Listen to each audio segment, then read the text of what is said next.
Good evening. It is 6:30 on April 23rd, 2024.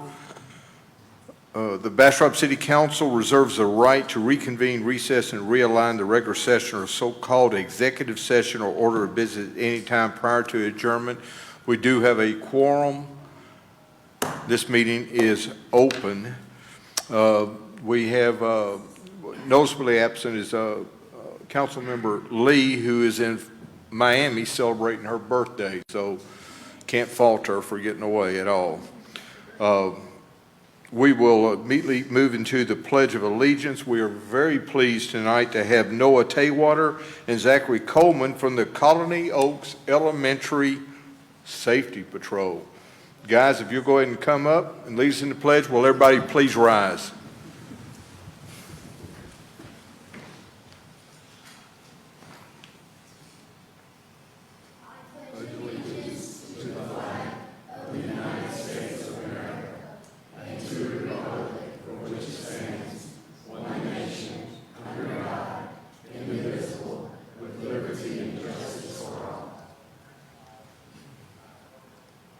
Honor and protect the flag. I pledge allegiance to thee, Texas, one state, under God, one and indivisible. Let's give these two fine young gentlemen a round of applause.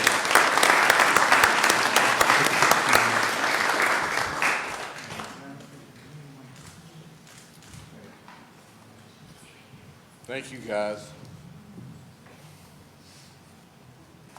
If you'll remain standing, we're going to call the chaplain, Dale Burke, up to give our invocation. Heavenly Father, it's an honor to come here tonight.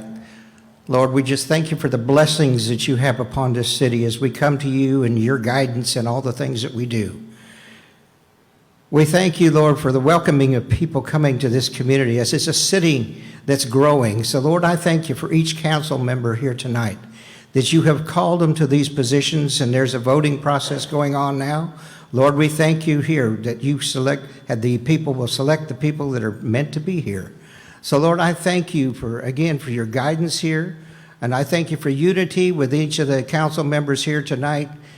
Lord, we just thank you as they make these decisions, Lord, that they'll have wisdom, your godly wisdom, Lord. And we thank you, Lord. It's a critical thing that we make these decisions now as we grow. We thank you. We're a welcoming community, but Lord, there are standards that we must uphold as well. So Lord, I thank you tonight. There'll be peace and order in all this meeting. Everyone will be heard. All these decisions will come together and for the beauty of this community. We thank you for it in Jesus' name. Amen. Amen.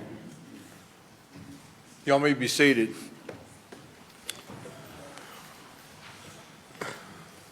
Thank you. We'll now move to presentations. I'd have a mayor's report. Colin, if you'll put that picture up that we had talked about earlier. I want to share some of the activities since our last council meeting. On April 12th, I was privileged to be with other veterans on an Austin honor flight to Washington, D.C. We had 2 World War II vets, about 6 Korean War vets, and the rest of us were Vietnam War vets. Not only we provided the opportunity to visit the World War II Memorial, the Vietnam Wall, the Lincoln Memorial, the Korean War Memorial, Arlington National Cemetery. We got to see the changing of the guard and laid wreath. The Navy Memorial and the Air Force Memorial. We were also greeted with cheers at the airports at both ends of the journey. There were other surprises that we experienced, but I don't want to spoil the surprise for vets who take future honor flights. Pictured on the screen is my new friend, Carlisle Hayes.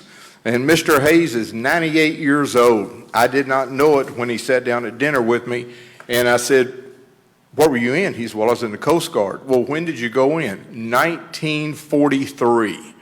And I thought, my goodness. Well, I started talking slow and suddenly realized that I needed to talk a little bit faster because he was quick-witted. And his daughter kept telling him to calm down because he doesn't know me that well. And he says he damn well by the time dinner's over with. And I said, okay. He walked everywhere. He and I walked up the steps to the Lincoln Memorial. I was shocked. 98 years of age. On the 14th, I was part of a crowd that was able to experience the culinary delights of our local restaurants at the annual Table on Main. The weather and the atmosphere was outstanding, as was the fellowship. Thanks to all the vendors, their staff, our city staff, and the Main Street Board for all their efforts in this event. It's always a great event. This past Sunday, I was invited to present a proclamation to the Bastrop Houston Tillotson Alumni Association for their outstanding work in promoting their university and raising money for scholarships. The added bonus to this was they had a great gospel concert held at our own Mount Rose Missionary Baptist Church. It was quite an event. And then last night across the street over at the Convention Center, we held a joint City Council Boards and Commission workshop, which in the words of our City Manager Carrillo, to collaboratively review committee work plans in an engaging manner.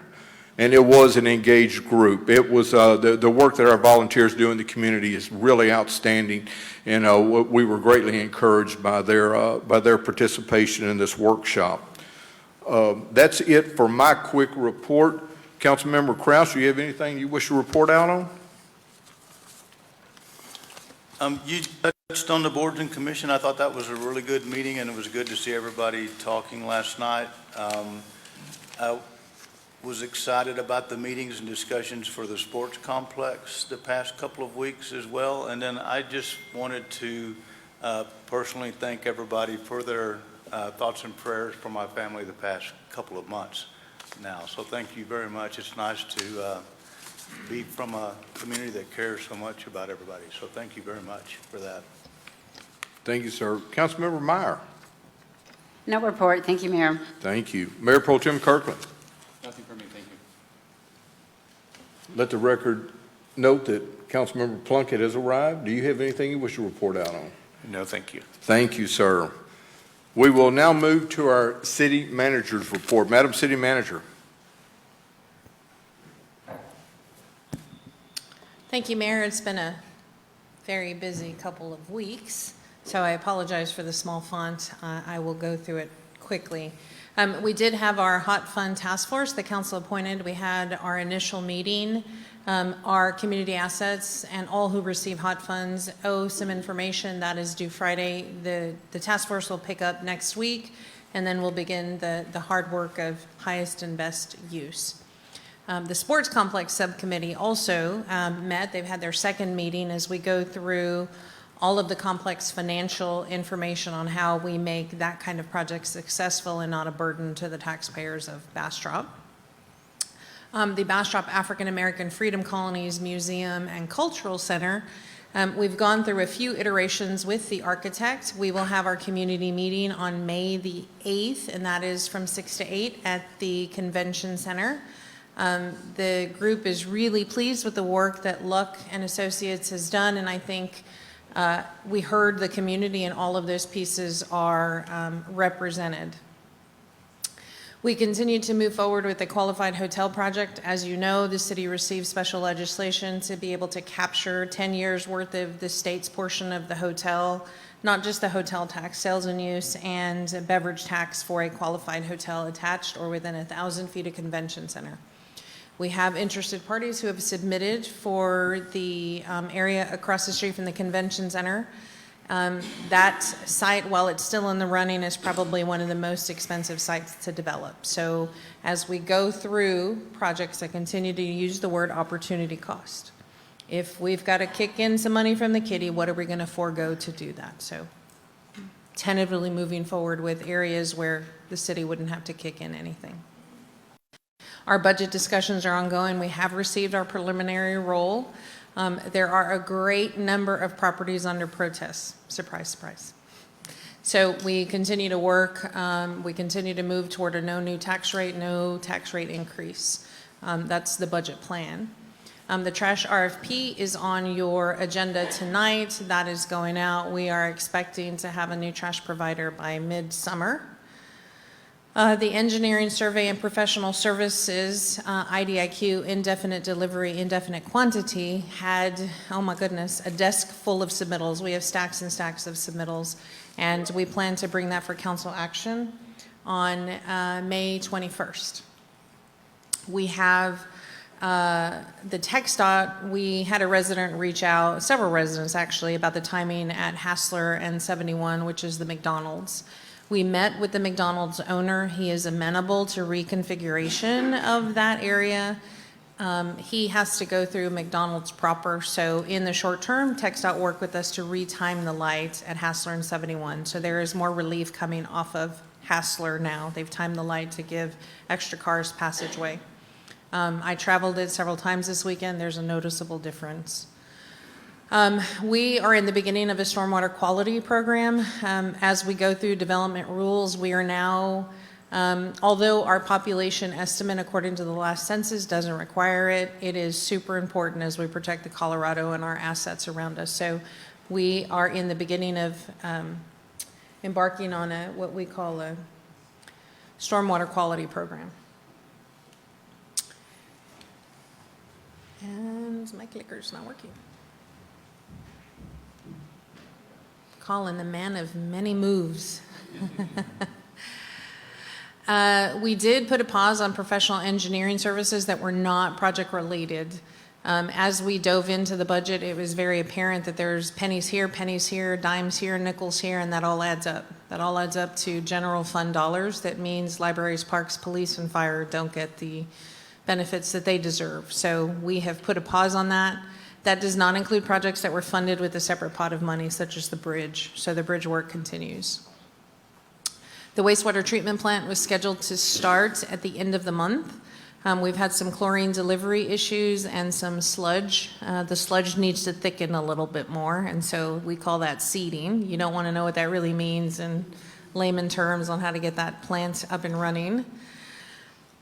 So we are expecting mid-May. We're still on target. We're off a little bit of days, but we do want to give the sludge some time to thicken up. The HA5 street work begins on April 29th. We expect that to be done by early summer. The fog seal at Piney Creek Bend will begin in early summer, and we will get notice out to the residents with door hangers, et cetera, et cetera. Water Street from Chestnut to Gutierrez is what will be planned this year. Right now, we are installing 460 feet of water main from Pine to Walnut, and then we have 300 feet of water and wastewater from Maine to Emile the week after that. So we're getting started on the underground so that we can start on the street work and the street improvements, the street rehabilitation. Linden and Farm will follow soon after that. And I say that is really critical because the prior sequence and the prior cost of those streets was several millions of dollars, and that was upgrading a lot of the drainage to take it underground. And for those of you who visited us and did the tour, it was quickly apparent why we can't take a lot of that stuff underground.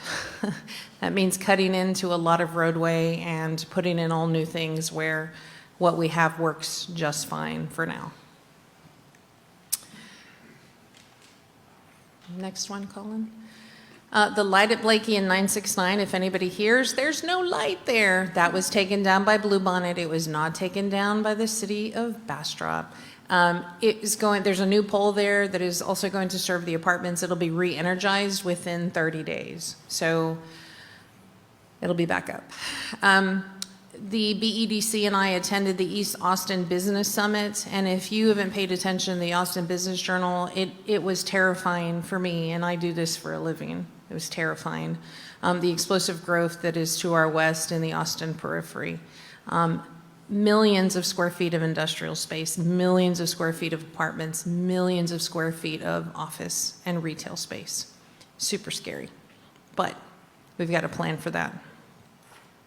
The Gateway development, that one is council asked to remand it back to staff. We saw an issue with the notice, and instead of arguing whether a property owner received proper notice, we are going to remand it back to Planning Commission. And there is a special meeting on May the 9th for that, and then it'll be on the regular council agenda for May the 14th. We are constantly on the look for alternate locations for city services, specifically recreation. We have looked at a few buildings around town. We'll continue to look to try to get an expanse of the recreation center that we know is to capacity. You mentioned the Joint Commission Work Plan Party. I don't know what better song than Subdivisions by Rush was played as part of the Planning Commission. And for those of you who missed it, all of the committees and commissions did their work plan to a song. So we have hired a new Main Street manager, Michaela Joyce. She has a mid-May start, so that'll be one less hat I have to wear. And then lastly, we have the Hispanic Festival. Next slide, Colin. We have the Hispanic Festival this weekend. So it is Saturday and Sunday. It is at Mayfest Park. Estimates are 10 to 15,000 in attendance. We are partnering with BISD. BISD will be doing the logistics and the transportation with the buses. It is a boatload of volunteers to make this happen. And the main sponsor, which is Toyota, will be having a special dinner on Friday to open, but Toyota is a prime and a big sponsor of this event, and we hope to establish a fruitful and continuous event to highlight the culture that exists in Bastrop. So that's what I have. That's all? That's it. Councilmember Meyer. Thank you, Mayor. City Manager, I believe on the African American Museum and Cultural Center on May 8th at the Convention Center, the flyer says 5 to 7 p.m. instead of 6 to 8. Okay. Ms. Danielson over at the Convention Center just raised her thumb. We will correct that.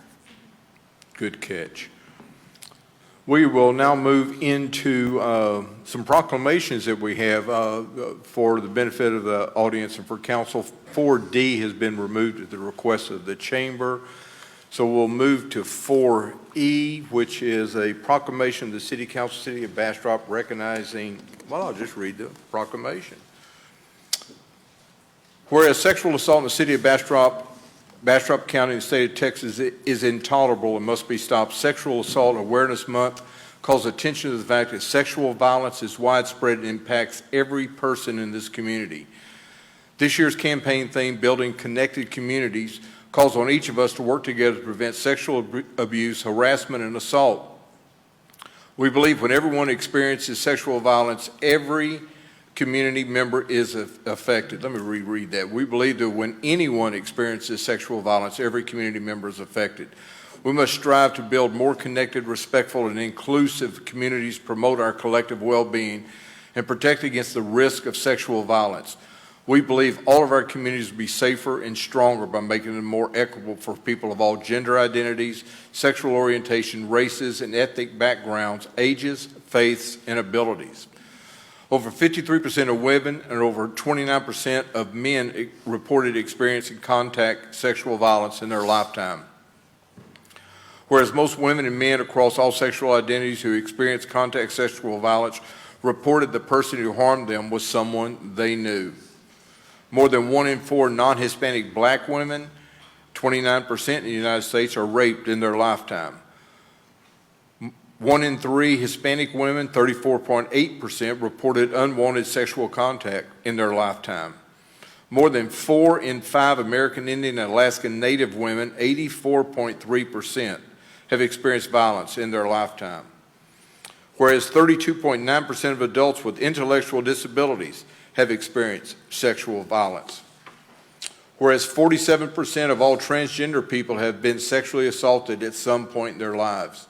Now, therefore, I, Lyle Nelson, Mayor of the City of Bastrop, hereby join us, advocates in communities across the country in taking action to prevent sexual violence. April is Sexual Assault Awareness Month, and each day of the year is an opportunity to create change for the future. And I, Lyle Nelson, do hereby proclaim April as National Sexual Assault Awareness Month in the City of Bastrop. And I'm going to ask Ashlyn Wetzel to accept this on behalf of the Family Crisis Center.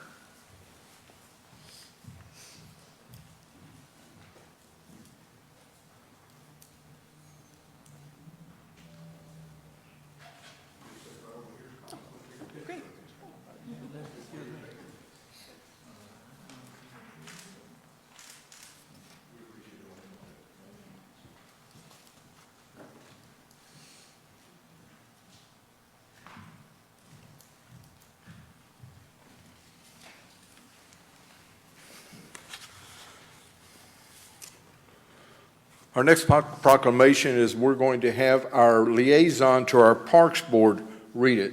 Councilman Crouch. Thank you, Mayor Nelson. Whereas Migratory Bird Day is a campaign to raise awareness for the conservation of migratory birds and the habitats they live in, and whereas the event is an awareness-raising campaign highlighting the need for conservation of migratory birds and their habitats, it aims to draw attention to the threats faced by migratory birds, their ecological importance, and the need for international cooperation to conserve them. And whereas the theme for WMBD 2024 is Protect Insects, Protect Birds, the loss and disturbance of insect populations at breeding sites and along avian migratory routes threaten bird survival and well-being.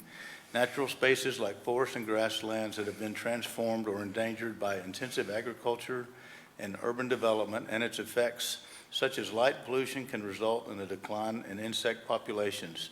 Pesticides and herbicides designed to protect crops harm insects that birds rely on for food. A scarcity of energy and protein-rich insects can hinder bird migration and breeding, leading to weakened immune systems, reduced reproductive success, and increased mortality rates for both adult birds and their offspring.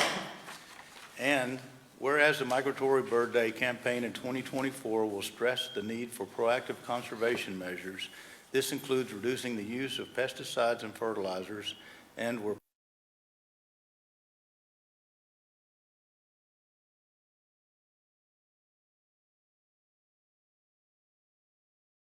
agricultural landscapes. Therefore, Mayor Lyle Nelson of the City of Bastrop does proclaim May 11th, 2024 as World Migratory Bird Day. Thank you, sir. Do we have anybody from our Parks Board in attendance tonight? We have Ms. Carrie Fossler.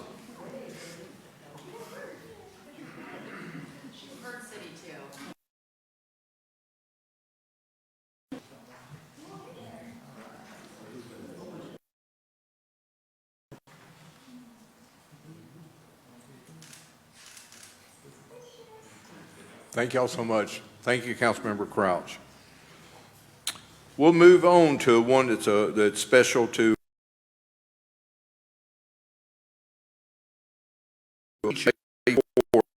honor and remember past firefighters who have lost their lives while serving their communities, to express gratitude to those who have served in this line of work, and to show support and appreciation for those who presently serve.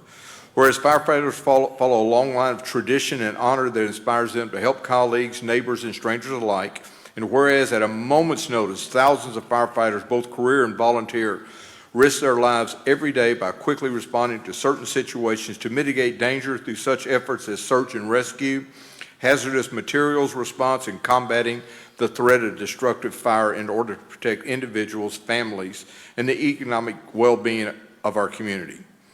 And whereas firefighters make an ultimate sacrifice to protect the citizens they serve, whether danger is a result of natural or man-made disasters as witnessed by fire suppression deaths and other contributing causes. Now, therefore, I, Lyle Nelson, Mayor of the City of Bastrop, do hereby proclaim May 4th, 2024 as Firefighter Day in Bastrop, Texas. And this is kind of a coming out deal, as I have our new fire chief, Chief Chris Stone, to present this award to. Chief, you here?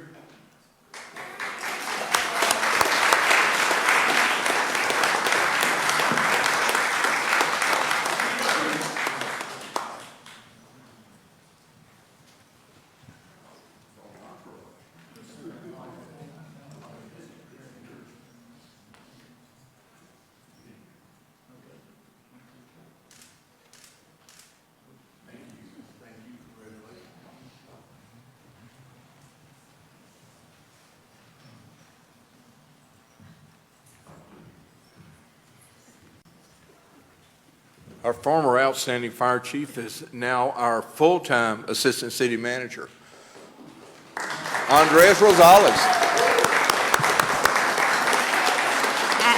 As of about 4 o'clock. As of about 4 o'clock, yeah. Congratulations, Andres. So this is fresh news. All righty, moving on. Citizens of Bastrop gather to recognize and honor our law enforcement officers for their faithful service and sacrifice while protecting our community and safeguarding our democracy. Whereas there are more than 900,000 sworn law enforcement officers serving in communities across the United States, including the dedicated members of our own Bastrop Police Department. Whereas nearly 60,000 assaults against law enforcement officers are reported each year, resulting in over 16,000 injuries. And whereas since 1786, more than 23,000 law enforcement officers in the United States have made the ultimate sacrifice and been killed in the line of duty, including one member of the Bastrop Police Department. And whereas in 2023, 136 fallen heroes throughout the nation have been killed in the line of duty, including 13 from the state of Texas. Whereas in 2023, 47 fallen heroes throughout the nation have been shot and killed in the line of duty, including 4 from the state of Texas. Whereas the names of these dedicated public servants are engraved in the walls of the National Law Enforcement Memorial in Washington, D.C., and the names of a heroic Texas peace officer are engraved in the Texas Peace Officer Memorial in Austin. Whereas May 15th is designated as Peace Officers Memorial Day in honor of all fallen officers and their families, and the U.S. flag should be flown at half-staff on that day. Whereas Congress has designated a calendar week that May 15th falls be known as National Police Week. Now, therefore, I, Lyle Nelson, Mayor of the City of Bastrop, do hereby proclaim May 13th through May 19th as Police Officer Week in Bastrop, Texas. Chief Stefanik, will you join me to accept this proclamation?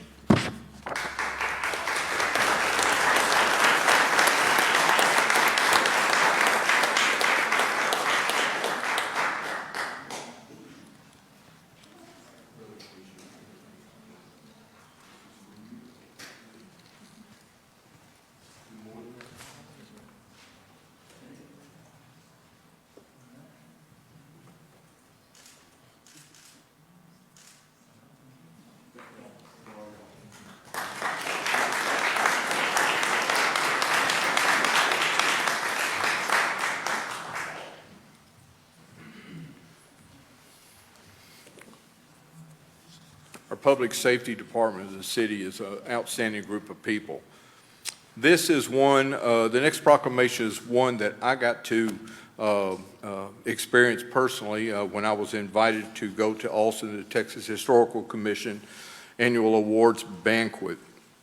Whereas museums are the pillars of history education in Texas, is home to more than 1,000 history museums dedicated to preserving and interpreting the engaging stories of their communities. Whereas the Bastrop County Historical Society Museum opened in 1952 due to the dedicated vision of the Bastrop Ladies Reading Circle. And whereas in 1954 the museum was designated a historical shrine by the Texas legislature, and in 1967 it was designated a recorded Texas historic landmark. Decades later, the Bastrop County Historical Society opened a visitor center in another location in 2005. Then in 2012, the combined museum and visitor center opened in the old City Hall building.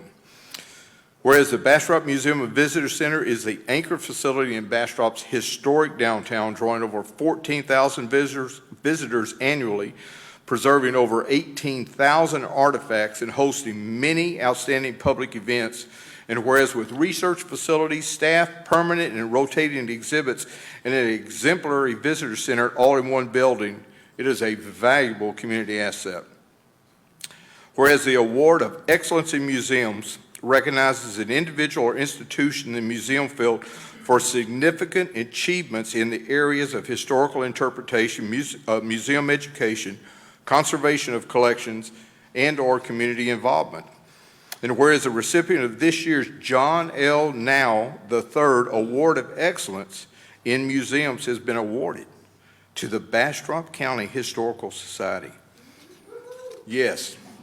Now, therefore, I, Lyle Nelson, Mayor of the City of Bastrop, do hereby acknowledge the outstanding achievement and invite our city to join me in congratulations.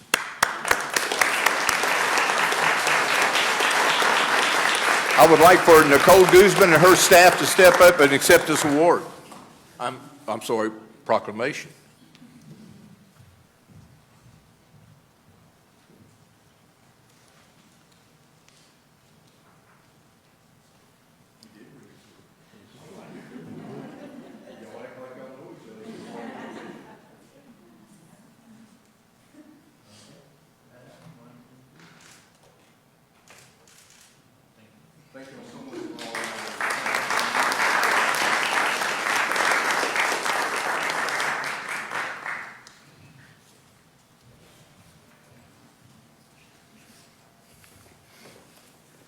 Think about it. They got the award over 1,000 historical museums.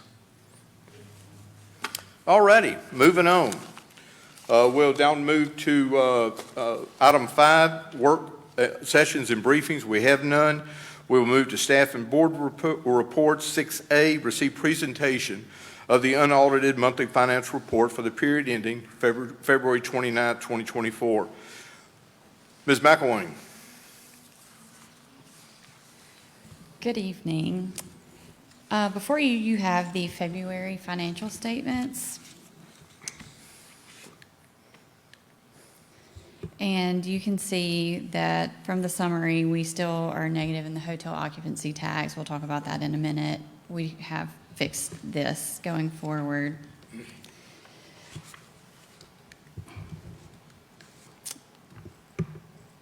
In our revenues, we have a we are positive in our actual to forecast in every category except impact fees and hot funds.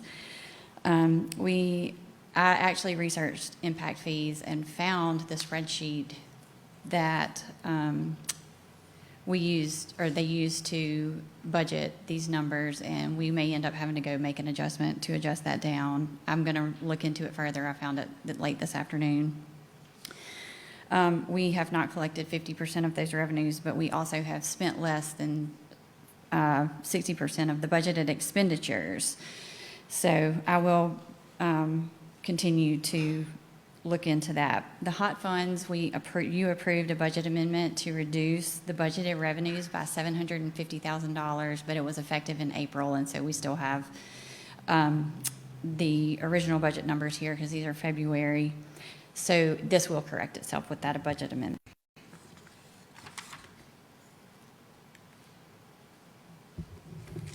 All of our expenses are favorable, actual to forecast, except for the vehicle impact fund. That has been this way for about 2 months now, but the variance is decreasing each month as expected. This month, it actually went down 7.5% from last month, so it is in a more favorable position. Our sales tax, we have forecast, we budgeted fairly for this. We are right on target. We are about 2.4% greater than forecasted through February.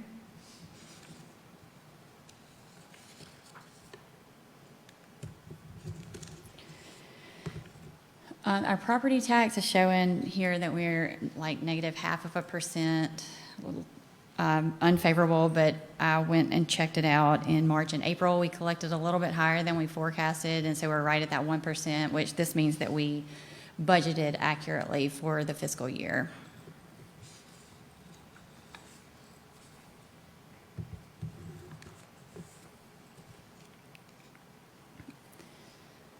Our general fund expenditures by department, we are about 97.8% of actual to forecast. Our police budget is over a little bit. We talked about this with the January financials. We had a large lump sum payment for dispatch services in December. This will continue to correct itself as the fiscal year continues. Fleet and facilities also is on there. It's a new fund, and so we did not have a forecast for it. Water, wastewater revenues, we're in a positive position for the fiscal year ended February 29th. And the same for expenditures.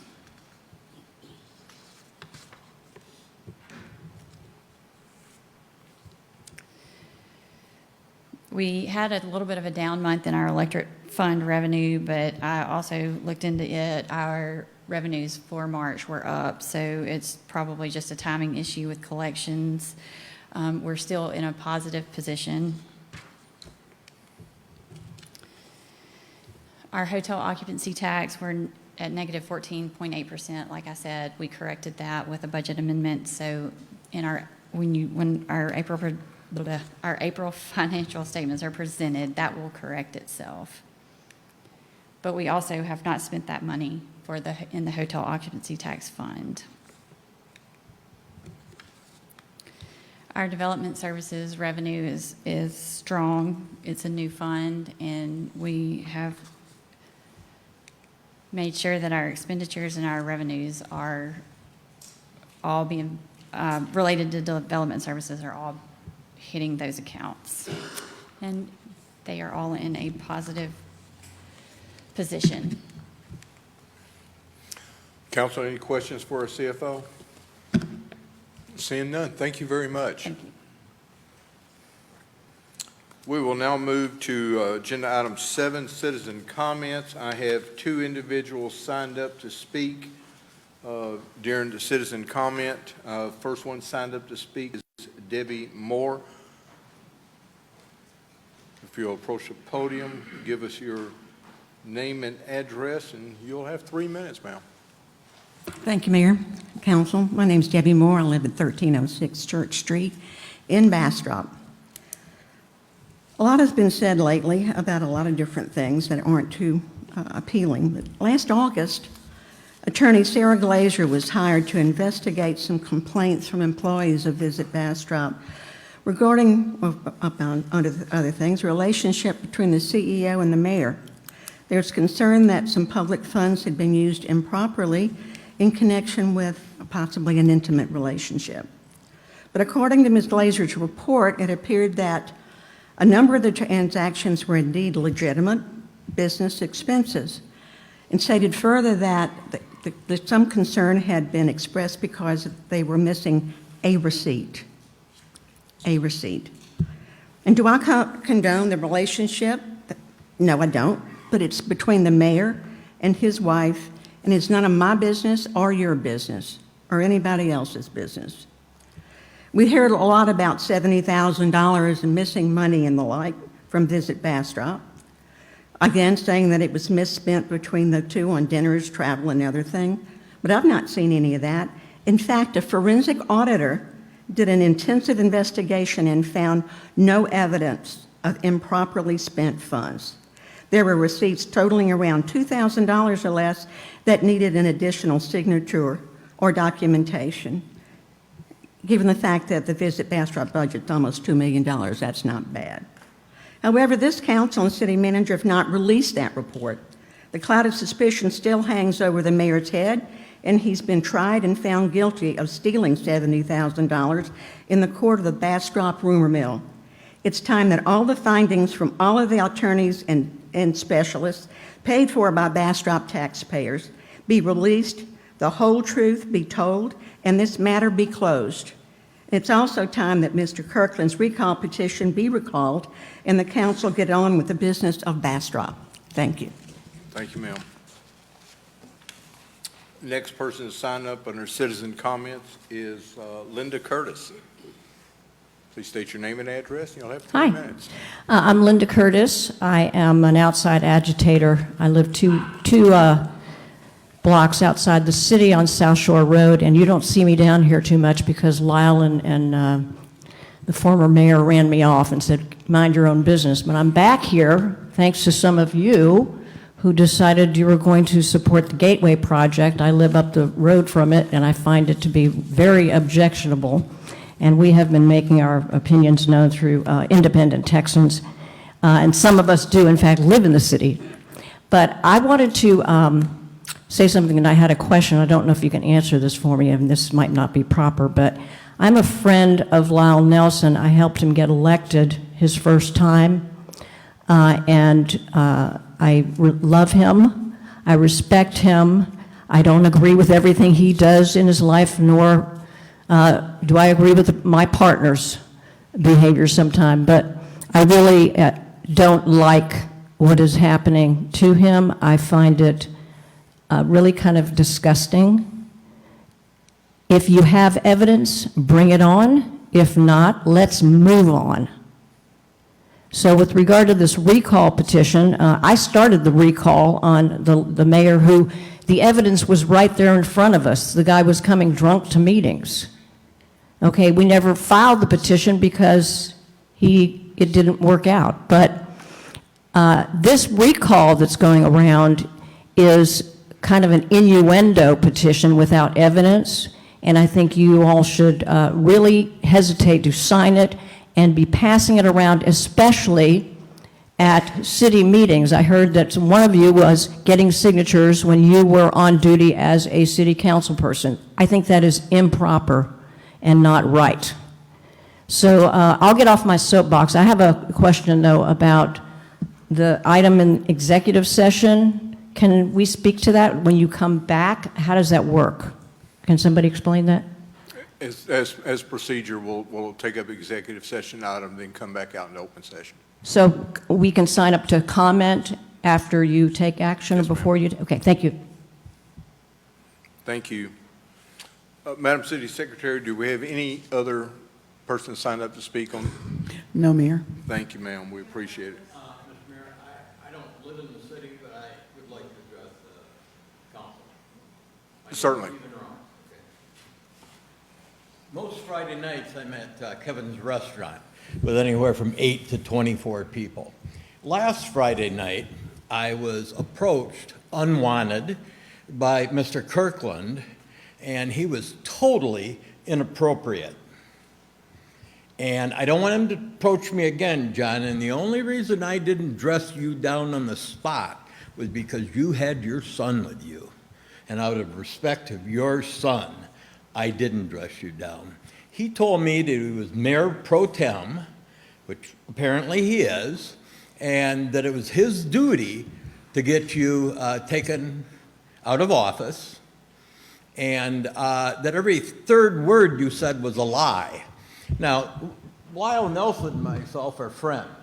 I don't find every third word he says to be a lie. I've never found that. I don't like liars. I know we weren't all raised by my parents, because my parents required integrity and honor in us. That's how I've run my life, and that's how I've run all my businesses. You could attest to that, sir. And he's totally inappropriate. He's acting as mayor pro tem with his son behind him in a bar, coming up and talking to people he's got no business talking to, like me. Oh, and he says, oh, you don't live in the city. No kidding. I never lived in the city. I own some property in the city. But it was totally inappropriate. And we're on a world stage now here in Bastrop, and we can't have this yup and nope business going on, because people like this are going to blow it for us. My wife and I have been very successful in business. The only thing we haven't been successful at is retiring, and I'm trying to get better at that. But this kind of nonsense is very bad and, frankly, disgusting and unprofessional. Thank you for hearing me. Thank you, sir. We will move on to the consent agenda. Does any member of council wish to remove any item off of the consent agenda? Does anybody in the audience wish to move an item off the consent agenda? Seeing none indicated, Madam City Secretary, will you please read the consent agenda? The consent agenda reads as follows. Item 8A, consider action to approve City Council minutes from the April 6, 2024 special joint workshop, walking tour, and April 9, 2024 regular meeting. Item 8B, consider action to approve the second reading of ordinance number 2024-05 of the City Council of the City of Bastrop, Texas, amending the budget for the fiscal year 2024, appropriating the various amounts herein as attached in Exhibit A, repealing all prior ordinances in action in conflict herewith, and establishing an effective date. This concludes the consent agenda. Council, City Secretary has laid out the consent agenda. Move to approve. Second. I have a motion by Councilmember Crouch and a second by Mayor Pro Tem Kirkland. City Secretary, if you'll call the roll. Councilmember Crouch. Yes. Mayor Pro Tem Kirkland. Yes. Councilmember Meyer. Yes. Councilmember Plunkett. Yes. Thank you, Council. We'll move on to item 9A. Hold a public hearing to consider action to approve the first reading of ordinance number 2024-12 of the City Council of the City of Bastrop, Texas, de-annexing from the city limits for full purposes land being approximately 312.61 acres known as Bastrop, Colorado Bend, Phase 1 of the Stephen F. Austin Survey, Abstract Number 2, in Bastrop County, Texas, located west of Lover's Lane and southeast of the Colorado River. Mr. Rosales. Mayor, council, this is the formal request from the landowner, the property owner, requesting to de-annex the 312 acres that was previously annexed. And so this is the formal public hearing process that we must go through to de-annex. As you see on the screen, the property in the red, he owns a total, I think it's 500 plus acres, but we're only de-annexing the portion that we already annexed in Phase 1, which is the 312, which is indicated in the red. Any questions? Any questions for Assistant City Manager? I have one. Councilmember Crouch.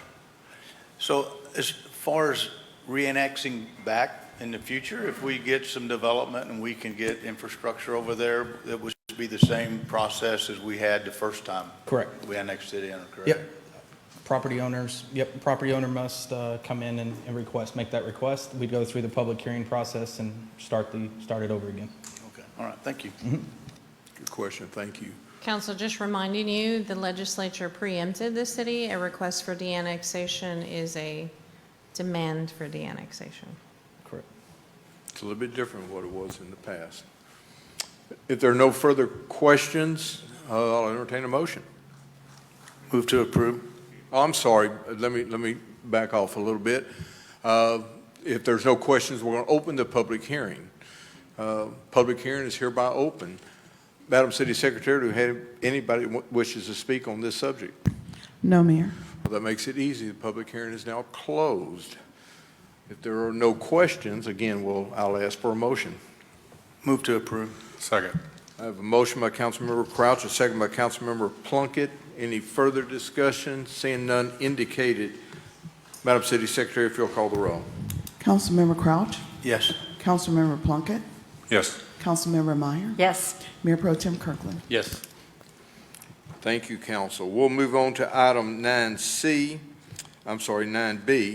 Consider action to approve resolution number R-2024-43 of the City Council of the City of Bastrop, Texas, approving and authorizing the execution of a lease agreement between the Bastrop Christian Church and the city for the property located at 600 Spring Street as attached in Exhibit A, providing for a repealing clause and establishing an effective date. Mr. Rosales. Yes, sir. Mayor, council, this is to authorize a lease agreement for the city staff to expand our resources for our city buildings. What we're asking to do is lease out the drive-through that's at the corner of Spring and Church by the library. There's a drive-through and two parking lots. The two parking lots are in the shaded blue. The drive-through is in the shaded yellow.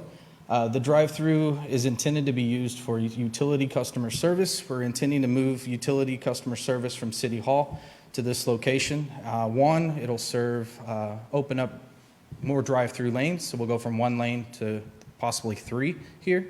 It'll also open up resources for City Hall. We're a little short on office space here at City Hall.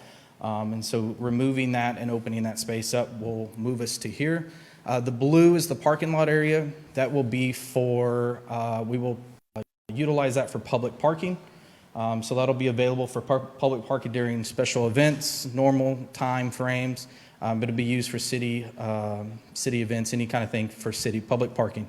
The church has requested through the lease that they have the availability for parking during their church services, which is indicated in the lease. And then anything outside of that, if they have to ask 10 days in advance to utilize that, and then we'll make it for their use. Any questions? We're I did bursting a at quick the seams. overview of that. Do we have any questions from council? Councilmember Meyer. Not really a question, just a comment, and I'm very thankful about the blue area because we don't have enough public parking at all downtown. So hopefully this will be the beginning of getting more public parking downtown. So Yes. I'm just really happy to see that. Outstanding. Seeing no further questions indicated, I'll entertain a motion. Approve. I have a motion by Councilmember Plunkett. Second. I have a second by Mayor Pro Tem Kirkland. Seeing no further discussion indicated, Madam City Secretary, if you'll call the roll. Councilmember Plunkett, Yes. Mayor Pro Tem Kirkland, Yes. Councilmember Meyer. Yes. Councilmember Crouch. Yes. Thank you, council. We'll move on to item 9C, receive presentation of the Bastrop Bird Junction project, the proposed 9 locations and proposed outdoor bird sculptures, and consider action to approve the proposed locations and proposed outdoor bird sculptures for locations 1, 2, and 5 as identified in Exhibit A, located within the city limits of Bastrop, Texas. Mr. Cowie. Mayor, council, citizen, this is kind of the first step tonight towards identifying the Bastrop Bird Junction project. Future steps are going to consist of accepting donations to the city and actually approving the contracts and the sculptures themselves with the artists. There's 9 proposed locations. Map may be a little hard to read. Basically, starting off, there's 2. The first, we call number 1, is in front of the Film Alley. We're working with TxDOT to be behind the curb, not an island. Across the street from that, in front of the little restaurant, there's another location, which again will be in TxDOT right away, which they've kind of given us the warm and fuzzy. We've got to go through the final process with them.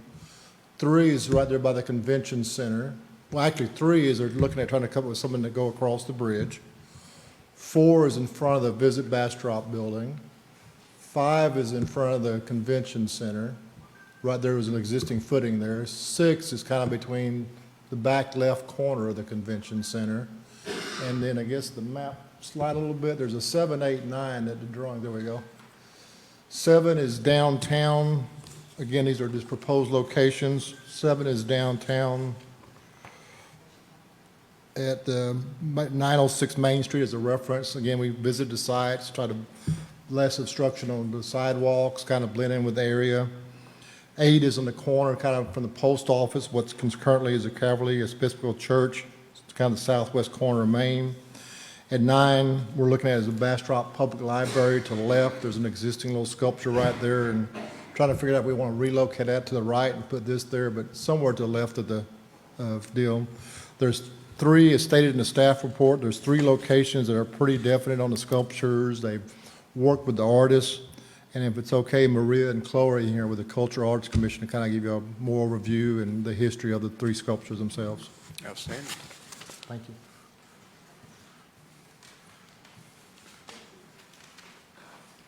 We'd like to hear more. Council members, Mayor, thank you for having us today. Chloe and I, get over here, want to talk. This is so exciting, the Bastrop Bird Junction sculpture. So when we think of the owls that we have, the birds, the first one being the barred owl, all the different birds, we have over 300, and right now, as you heard, they are in migration, so they pass through here. So this whole idea of a bird junction is to show physically, with sculpture, the migration that goes through Bastrop in a very permanent form, right, which are sculptures. And when we talk about sculptures, we're talking about 7-foot sculptures and 10-foot sculptures, okay, were appropriate. The first one, the barred owl in front of the film alley. And you see how big that one's going to be. It's about 10 feet tall. The artist is just loving that and making it bigger and bigger. We're like, stop at 10. 10's good. The one across the street at the yellow store is going to be, this is an artist drawing, and if we knew they were showing the artist drawing, they would be aghast. But it basically is a hummingbird that is feeding from some flowers. All these birds are pre-approved because they actually live here or migrate through here. The fence, that is that walking fence leading up to the Visit Bastrop area, would have birds that look like they're in flight close to the handles of that one place, the fence. The 4, we don't know yet. It hasn't been purchased, and we're not sure how that's going to happen yet. Number 5 was the very first one that we approved an artist for, and that's going to be in front of the convention center, and it's the pileated woodpecker. Did I say that right, bird nerds? Something like that? Okay, and so it's going to be a trunk, and we're going to have it looks like a pine tree, and it's going to have the woodpecker that is pecking holes that say B-A-S-T-R-O-P. All right, so that's a good one. And then number 6 is going to be closer to the, still at the that same site, but closer to the market, the farmer's market. And that's good. We approved the bird, which is the red-tailed hawk, and we haven't approved anything else except that at CAC. So that's where we are right now. Why this? Why did we choose this? Well, we're located right here in the migration pattern. It's important that we recognize that we're a bird city and we celebrate it. And the ultimate goal is to create this iconic birds and for all of us to enjoy and to bring attention to the existence and care of our feathered friends. We've already talked about the first, second projects. So the first project is having those 6 coming down Chestnut. The second phase is the 3 downtown leading up to the library. And phase 3, are you ready for this? This is the big reveal, nobody knows. Oh yeah, people know. Okay, so the third one is this playscape that is bird-themed right down the stairs into the park. And that requires a whole new set of people that work with us, organizations that work with us to make this happen. So we're really excited about that. We are really going to be a bird city. Really, really, really. Okay, so that's what we have so far. Anything else? No. So we want to thank John Kirkland for being our contact person. We appreciate you, even though I make fun of you a lot, but that's not true. We really do appreciate you. And all the people that have worked on this. We have a lot of citizens that are working. Kevin, your wife, added a lot to it. We want you to know that all this money, because we're talking about each one of these being $25,000. The owl, $50,000. And so this money does not come from city services. Okay, we don't take anything away from that. It either comes from hot funds or from citizens that have donated money to us and grants that are going to be used not only in the sculptures, but also in the playscape. Okay, so Chloe's here. Yes, put this up a little bit. Good evening, everyone. I'm just here to let you know, my name is Chloe Gravel. I'm on the Cultural Arts Commission as well, and wanted to just give you a brief overview of how we're selecting the artists to do these very important projects. And the first thing we do, of course, is put out a call for public art. We send this out to the masses, so everyone has a chance to take part in this. I'm also the administrator at the Art Center, so we have a pretty wide network of artists we send to, as well as city marketing, social media, any way we can reach everyone everywhere. We have many parameters, of course, within these calls. Mainly, of course, it needs to be sculptural, and it must depict native and migratory species, but we also have many rules in place. Once the artists apply, they are received, the applications are received and reviewed by the CAC, and then the artist is selected at that point. We really select artists who are well experienced in public art. So they've done this many times before. We need pieces to be durable, to be safe, and to also have visual appeal. As you're walking by or even driving by, we want to draw people into these projects and encourage them to pull over safely and take pictures and, you know, interact with these pieces as much as possible. The artists we've selected do have a strong sense of community in mind as well as tourism. They, you know, want to engage the community. They want to beautify our landscape, but they also, of course, want to draw in tourism because art tourism is a real thing, and it does draw a lot of people. So they want to design their pieces to encourage photo ops for people to come up, especially the first 2 locations. We have picked all of them to be easily accessible to people, either on foot or even in a car where they can pull in and park safely and get out and interact with these pieces. So that is basically our approach, general approach to how we're selecting these artists. So that's all I have. Council, any questions for our very shy Cultural Arts Commission members or for staff? Councilmember Crouch. I just had one. So, and I know y'all have this probably taken into consideration already, but just the foundations for a 10-foot now is going to be pretty big, so I'm assuming you got a big chunk of concrete in the ground. Yes. To answer your question, it's a great question, because there are some locations where a 10-foot square concrete is already there, for example, at the library, and then one that there is a space where the owl is going to happen, and we've already checked with TxDOT about size and location. So, and then we have our engineer guy who, is taking care of us on that end.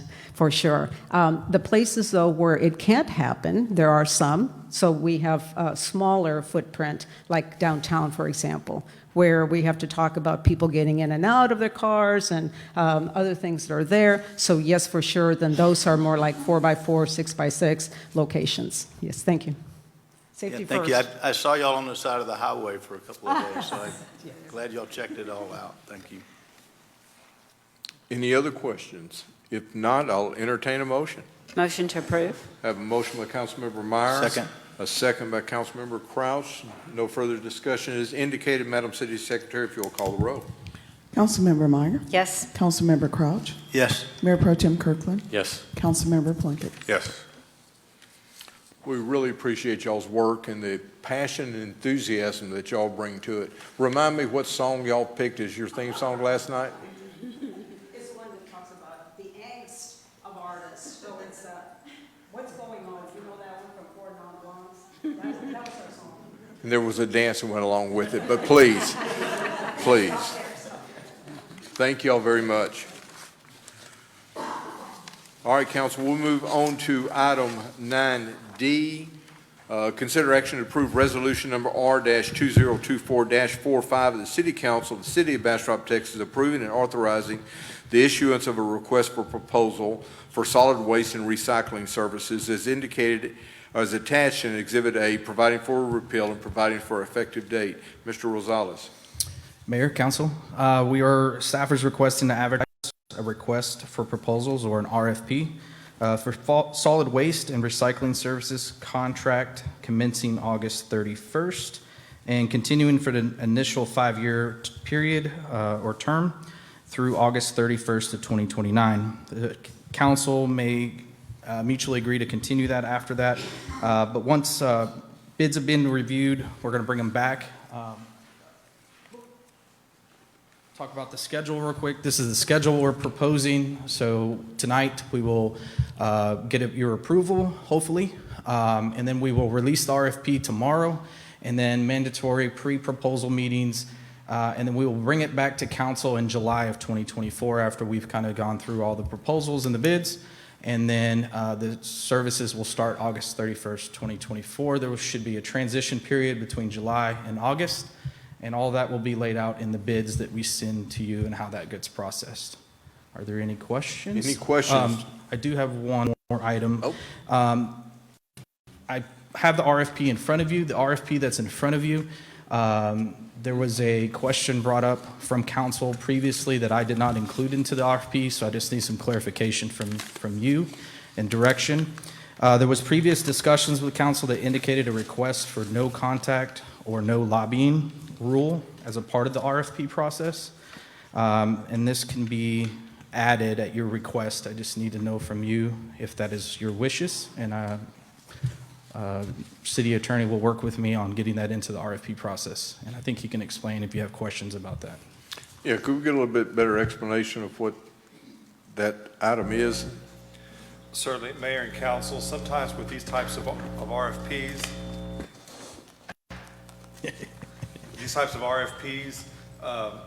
you could put into the RFP that all communications are limited to, say, the city manager's office from vendors that are interested regarding procedural questions, but no one-on-one conversations or lunches, dinners, field trips for the decision makers.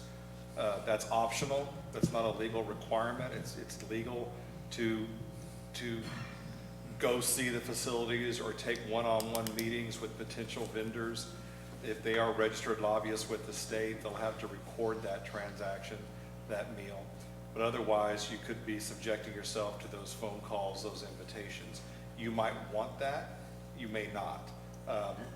Recently, I had heard that there was some interest in precluding that sort of one-on-one individualized sales, and instead just have everyone coordinate with the city manager's office.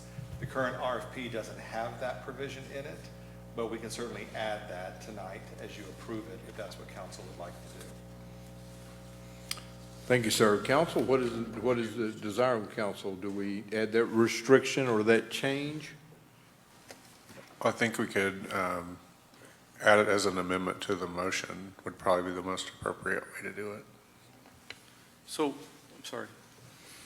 Mayor Pro Tem. Yes, thank you. I'm looking at a resolution, but I don't see an RFP, or are we supposed to have a document? RFP, yes, you should have a document. Did we include that in the? It wasn't in the packet, it's not here. Okay. We're talking about it, and I'm trying to figure out what it is, and I don't think we have it. Yes, we can get that to you pretty quickly. We can get that to you. It was a part of should have been a part of the resolution, so we must not have sent the correct file.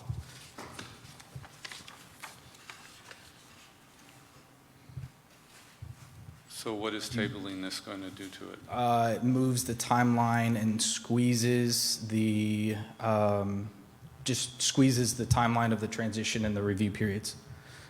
More or less is the notification to the newspaper. It's a tight window for that. So those are due by tomorrow. Alan, what if we can still do the notification? Well, the notification would not occur because we don't have the RFP. So I'm looking for my email. I think that the current arrangement expires in August, correct? Correct. And so we need to get started on the RFP if we're going to have a selection process. Delaying you approving the RFP is going to push back the deadlines in the calendar that staff has prepared, but we have the ability to go month to month with the current provider if we don't meet the August deadline. Well, I can't approve something I haven't even read. I understand. Yeah. And were you able to find it? You're printing it? Okay. Yeah, it's not uploaded into Municode. Okay. So since we do not have the RFP for us to review, am I hearing a motion to table? Move to table. I have a Second. motion from Councilmember Plunkett, a second from Mayor Pro Tem Kirkland. Any further discussion? I'm sorry, Councilmember Crouch, you have your light on. I had one question. When we were doing this a year or two ago, a couple of the council members wanted to go look at the sites as part of the RFP process. And so would that all be run through the city manager, that piece of it, based on what we were just saying about that, or? Yes, we can make sure that as part of the selection process, we cull through whoever meets the existing requirement, or whoever meets the RFP-based requirements, that we put in a site visit as part of the scoring. Okay, all right. Just know there will be a special council meeting so that we could take one field trip as a group. Okay. I know we did that before. I was just curious if we were going to do that again. All right, thank you. Prior to calling the roll, we have two people who want to speak on this agenda item. The first one is Alfonso Cifuentes.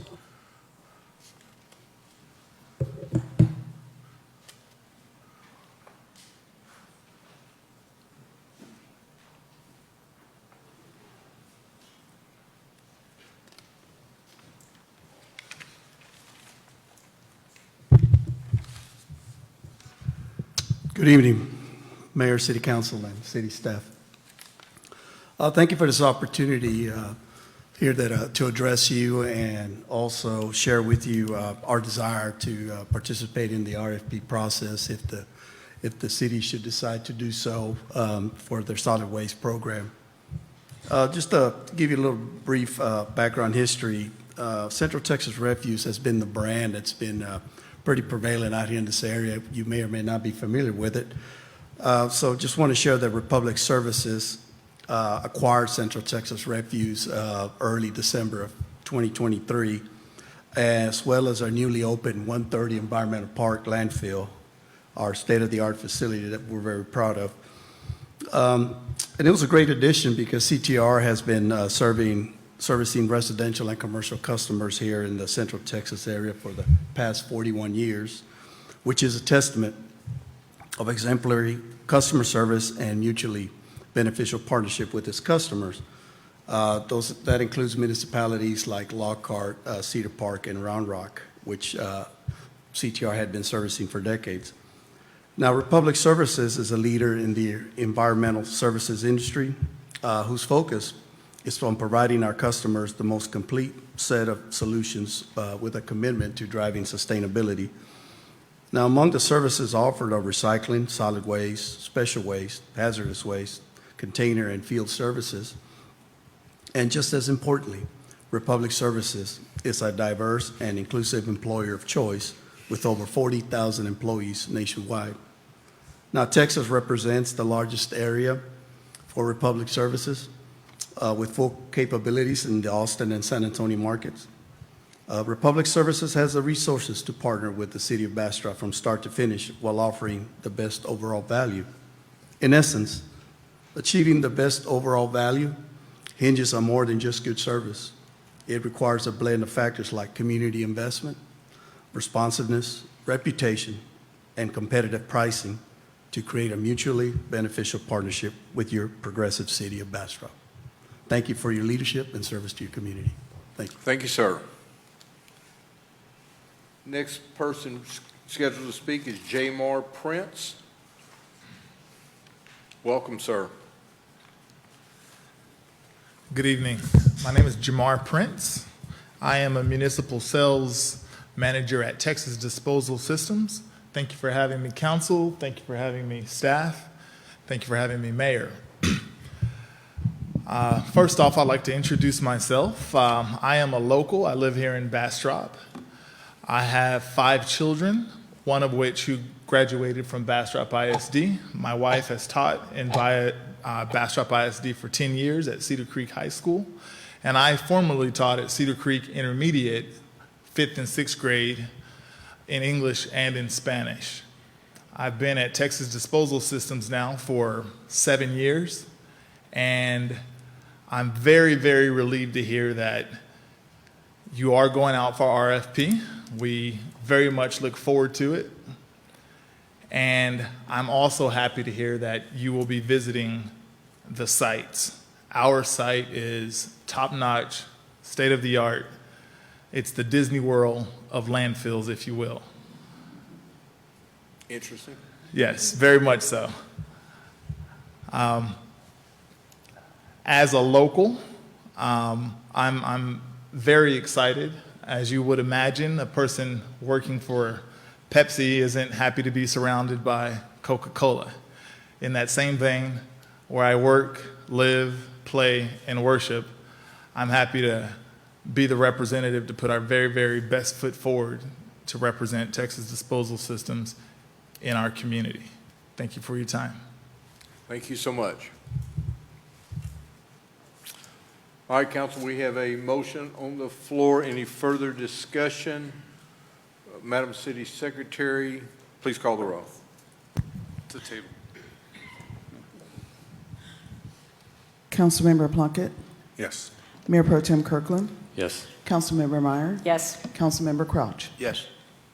Thank you, council. We'll move to 9E, consider action to approve resolution number R-2024-46 of the City Council of the City of Bastrop, Texas, for approving a contract with PHI Health, LLC, DBA, PHI Air Medical for an annual membership for emergency medical air medical transport.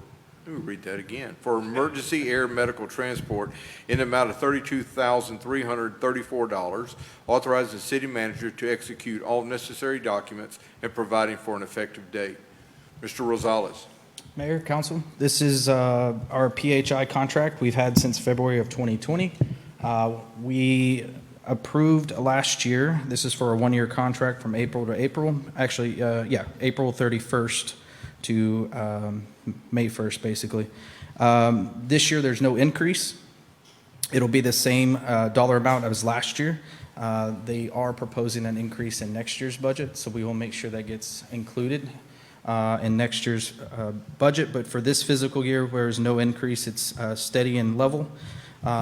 Also, we asked PHI to provide us a little more information. So from January 2022 to February of 2024, they had a total flight request of 225. Total flights completed were 134. They missed 8 for other flights in progress. They were already on one. Missed flights in progress, but transported by another PHI craft because they have one in Columbus as well as the one here in Bastrop County. Was 12. They missed for staffing was 16. Missed flights for maintenance was 8. And the remaining flights were a combination of either canceled or some kind of weather delay that the pilot or indoor staff didn't want to fly. Other than that, I have the PHI representatives here. James Green, who flies here, but is also the base manager for Bastrop. So if you have any questions, we can turn it over to him or myself. Council, any questions? Mayor Pro Tem Kirkland. Yes, so how many PHI CARES members were flown last year from the city of Bastrop? We had, is it 12 that we transported? Yeah, I think it was 12 last year. Okay, great. And what was the amount of the bills that were covered through this program in of those 12? Each bill is different. Okay, yeah. The national average of a typical air ambulance bill is north of $40,000 a piece. Mm-hmm. So for the price of less than one average flight, it covered all 12 citizens of Bastrop that were transported. So how much of those 12 was covered by health insurance? I don't have that detail to drill down. I can provide that information for you. Yeah, and this covers insured as well as uninsured. No, I understand, right. Unless you have Medicaid, and then it doesn't, it's forbidden by Correct. law. Correct. I've actually asked for this every year. Okay. Yeah, because this looks amazing. So I'll just start with that, okay? I mean, it looks like a great thing to have. No question about it. I can't get any confirmation that you're actually meeting the terms of this contract and paying people's bills. Okay. And I would like that in some form. Okay. Because if you're following through on this contract, which I assume that you are, but I would like some indication of it, then that's wonderful. Okay. This is great. I'm all for it.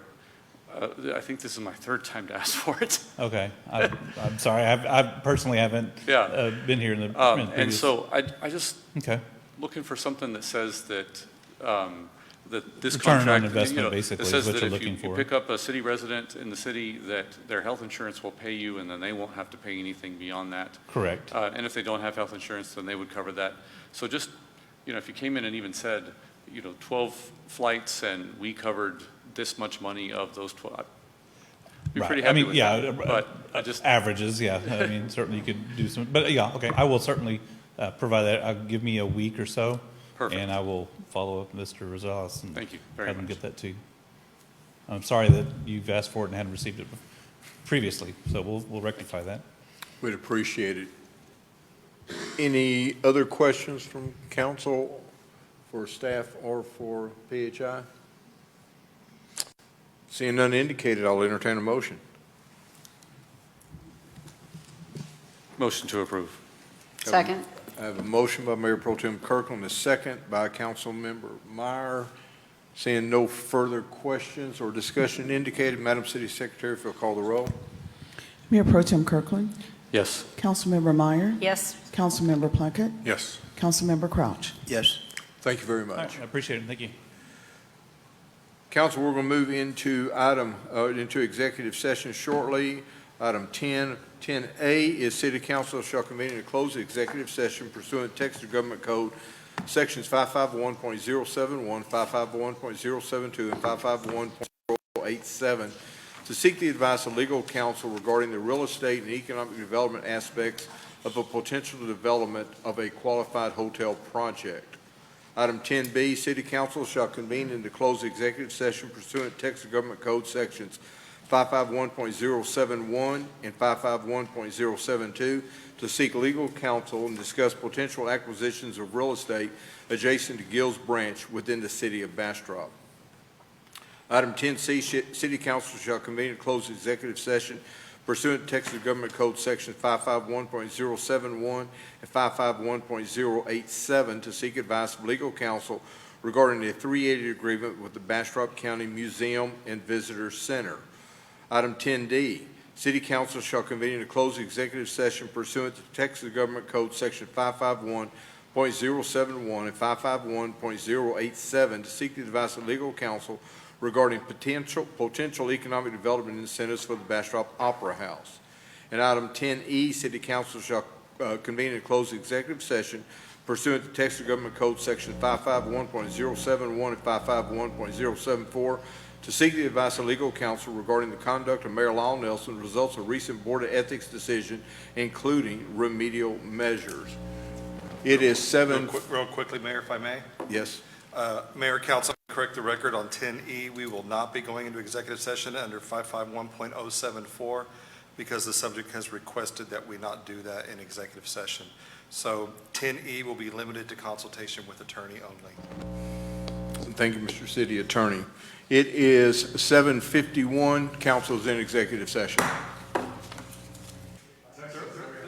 They're watching on TV. It's 9:50.